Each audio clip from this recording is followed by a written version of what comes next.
Newcastle United had the perfect game plan going until they didn't.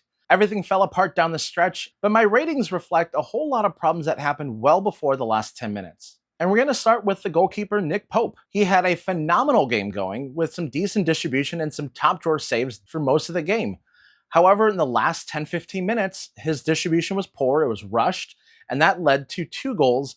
One of them I think he should have had. So for that, he's getting a 7 out of 10. For most of the game, the defense bent but didn't break, but there were a lot of holes available for Arsenal to exploit. And eventually they did, and they were able to capitalize and cause some problems all the way until the final whistle.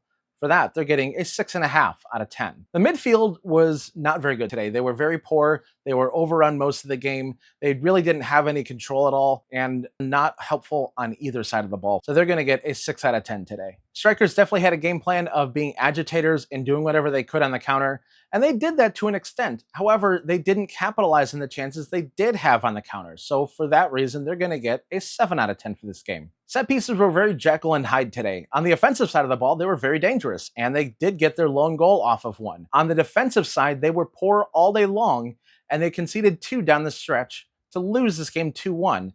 So for that reason, 5 out of 10 for set pieces. Now for subs, I think that Eddie Howe got the game plan wrong. I think he moved to 5 in the back a bit too soon.